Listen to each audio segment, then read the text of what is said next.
Hello बच्चों, स्वागत है आपका केमिस्ट्री क्लासेस में। आशा करते हैं आप घरों पर स्वस्थ होंगे, सुरक्षित होंगे। तो आज हम जो शुरू करने जा रहे हैं ऑनलाइन क्लास में वो है आपका ठोस अवस्था, सॉलिड्स।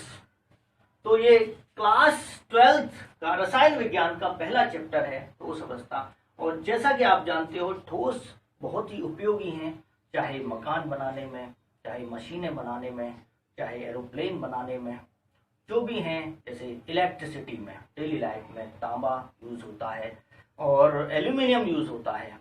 इसके अलावा लोहा है, वो मकानों में दरवाजे आदि बनाने में यूज होता है। और आज जो जरूरत है वो इस बात की है कि हम ऐसे ऐसे ठोसों की रिसर्च करें जो कि हल्के हों, जंग रोधी हों, जंग ना लगे उन पर। जैसे कार्बन नैनो ट्यूब्स हैं और वो हल्के भी हों, लाइट वेट हों, जिससे ले जाने में सुविधा हो, उच्च ताप को सह सकें और विद्युत के अधिक सुचालक हो। तो इसीलिए इस चैप्टर को इसमें रखा गया है, जिससे बच्चों में वैज्ञानिक दृष्टिकोण उत्पन्न हो।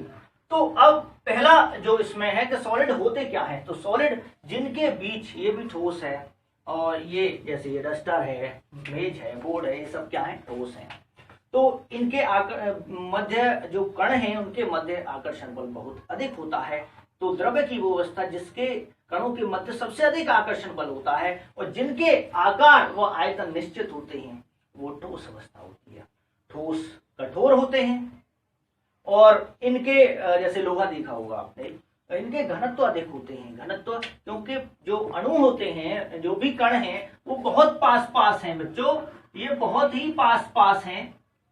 तो ये घनत्व घने होते हैं, यानी बहुत ज्यादा पास पास है। आयतन कम होता है तो घनत्व बहुत अधिक होते हैं।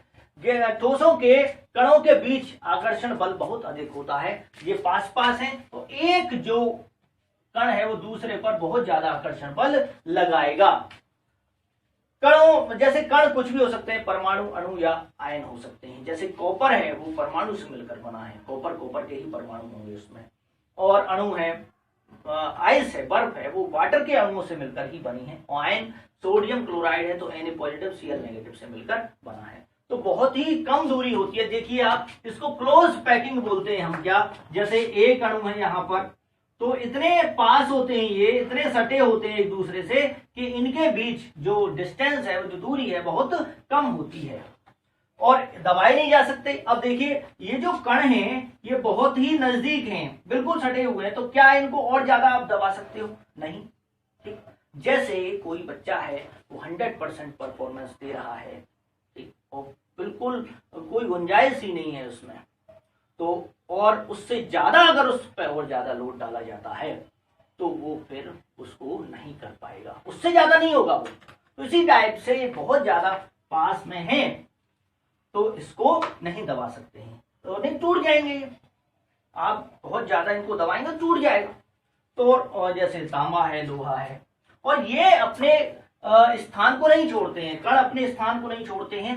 ये क्या करेंगे, अपनी ही जो माध्य स्थिति है उसके चारों तरफ घूम सकते हैं, लेकिन जैसे गैसों में स्थान छोड़ देते हैं। द्रव में पानी बह सकता है एक स्थान से दूसरे स्थान, तो वो स्थान अपना नहीं छोड़ते हैं। तो ये कुछ गुण हो गए इसमें ठोसों की। अब बच्चों जो नेक्स्ट टॉपिक आता है कि कितने प्रकार के होते हैं ठोस, कितने प्रकार के होते हैं। तो ठोस मुख्य रूप से दो प्रकार के हैं, आकृति के आधार पर, किसकी आकृति निश्चित है। तो एक हो गया आपका क्रिस्टलीय ठोस, क्रिस्टलॉइड बोलते हैं इनको, और एक हो गया अक्रिस्टलीय ठोस, और इसे बोलते हैं आप एमोर्फस। तो क्रिस्टलीय ठोस क्या है बच्चों? क्रिस्टलीय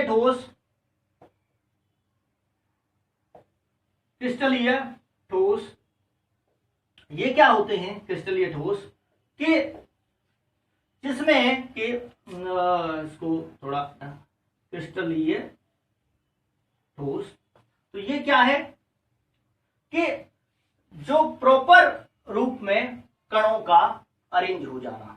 तो तीन दिशाओं में, जैसे मान लीजिए 3 डायमेंशनली, तो ये आकृति, पहला हम कहेंगे कि आकृति या जो ज्यामिति होती है या ज्यामिति वो निश्चित होती है, निश्चित होती है, निश्चित होती है। दूसरा है इसमें कि जो कण होते हैं, कण त्रिविमीय रूप से, त्रिविमीय रूप से निश्चित क्रम में अरेंज रहते हैं, निश्चित क्रम में अरेंज रहते हैं। जैसे मान लीजिए Na पॉजिटिव Cl नेगेटिव, हम सोडियम क्लोराइड क्रिस्टल का आपको पार्टिकल का अरेंजमेंट दिखा रहे हैं। तो इसमें देखिए बच्चों, ये मैंने 2 डायमेंशनल बनाया है, एक लेंथ और एक ब्रेथ, लेकिन ऊपर भी होते हैं कण। जैसे Na पॉजिटिव है तो इसके ऊपर क्या होगा, Cl नेगेटिव होगा। तो देखिए Na पॉजिटिव के बाद Cl नेगेटिव ही आ रहा है, Na पॉजिटिव के बाद Cl नेगेटिव, यहाँ फिर से Na पॉजिटिव के बाद Cl नेगेटिव और इसके बाद Na पॉजिटिव, यानी हर जगह क्रम है, हर जगह एक प्रॉपर क्रम है और इसी में ये अरेंज रहते हैं। तो इन्हें कहते हैं हम क्या, ठोस, क्रिस्टलीय ठोस, यानी आकृति निश्चित होती है। ठीक, और इसके अलावा जैसे आयताकार है, घनाकार है, क्यूबिक है, ठीक है, रोम्बिक है, इस टाइप से इनकी आकृति निश्चित होती है, जबकि इसकी कोई आकृति निश्चित नहीं होती है। अब देखिए कि अगर मान लीजिए इसके कुछ गुण होते हैं, जैसे तीसरा है इसमें कि ये विषम दैशिक प्रभाव शो करते हैं, विषम दैशिक प्रभाव, इसे बोलते हैं एनाइसोट्रॉपी। एनाइसोट्रॉपी ये क्या है कि अगर मान लीजिए दो ए बी से मिलकर बना है, कोई दो कणों से मिलकर बना है, बी ए बी, इस टाइप से कोई बना है ठोस, तो अगर हम लाइट पास करते हैं उससे, तो यहाँ दो कण हैं, तो जो लाइट पास होगी वो कौन से कण करेंगे, ए और बी करेंगे। लेकिन इस दिशा में कितने कण हैं, ए आ रहे हैं। तो इधर जो लाइट पास होगी, जो गति होगी प्रकाश की या ताप, उसमें से ताप की सुचालकता है, तो वो यहाँ अलग होगी और यहाँ अलग होगी। और इस दिशा में देखिए, इस दिशा में बी दो तरह के पार्टिकल हैं जिनकी नेचर ए से अलग है, तो यहाँ पे अलग होगी। तो ये अलग अलग दिशाओं में कणों की अलग अलग प्रॉपर्टी होना, भौतिक गुण होना कहलाता है विषम दैशिक या एनाइसोट्रॉपी, जो इसमें नहीं पाई जाती, इसमें पाई जाती, इसलिए ठोसों में, क्योंकि यहाँ अरेंजमेंट है, प्रॉपर ऑर्डर है। समझ में आ गया? तो विषम दैशिक प्रभाव क्लियर हो गया होगा। इसके अलावा ये इसमें जितना बड़ा क्रिस्टल है, पूरे क्रिस्टल में ऑर्डर रहेगा। ये नहीं, अब पूरी क्लास है, अगर मान लीजिए आपकी पूरी क्लास है और उसमें आपने क्रम से बच्चों को बिठाया, तो पूरी क्लास में ऑर्डर रहना चाहिए, क्रम रहना चाहिए। ऐसा नहीं कि आगे आगे तो ऑर्डर है, क्रम है, और पीछे वो बिगड़ गया, पीछे सब एक साथ इकट्ठे हो गए। ठीक, तो वो नहीं होना चाहिए। तो इसमें ये क्या है, ये लॉन्ग रेंज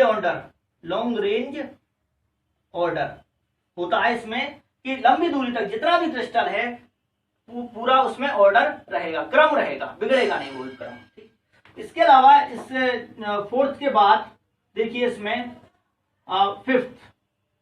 फिफ्थ क्या है कि जो अगर चाकू से काटे हम इन ठोसों को, अगर हम चाकू से काटें, तेज बिल्कुल शार्प एज टूल है, कोई पेना चाकू है, उससे अगर हम काटते हैं, तो जो दो सरफेस बनेंगी, जैसे मान लीजिए ये है कोई ठोस है, इसको यहां से काटा तो जो दो सरफेस बनेंगी, यहां पर देखिए जैसे दो सरफेस बनेंगी, एक सरफेस ये और एक सरफेस ये, तो इन दोनों की संरचना समान होगी, इसकी संरचना और इसकी संरचना समान होंगी और दोनों स्मूथ बनेंगी, सपाट सतह बनेंगी, सपाट सतह और समान बनेंगी। तो ये विदलन गुण होता है इसमें, तो इसको कहते हैं हम क्या, विदलन गुण, क्लीवेज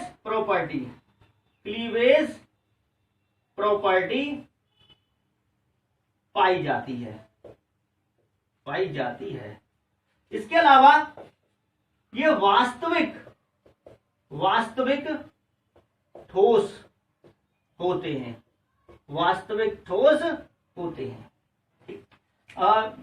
ये आभासी ठोस होते हैं। इसके अलावा इनके गलनांक जानते हो, मेल्टिंग पॉइंट निश्चित होते हैं।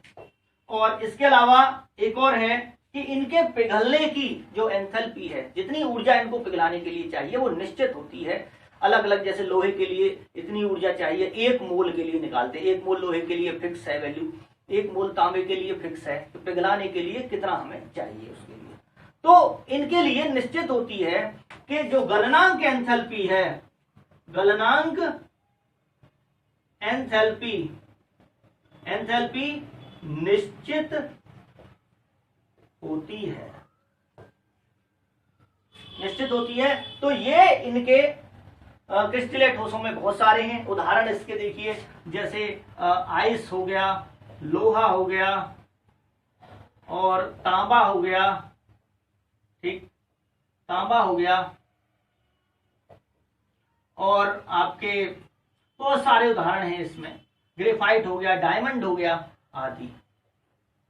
ठीक, इसमें रबर, ग्लास आते हैं। तो अक्रिस्टलीय ठोसों के बारे में हम इसके बाद स्टडी करेंगे। तो बच्चों इसको आप रिवाइज कीजिए। अगले लेक्चर में हम अक्रिस्टलीय ठोसों के बारे में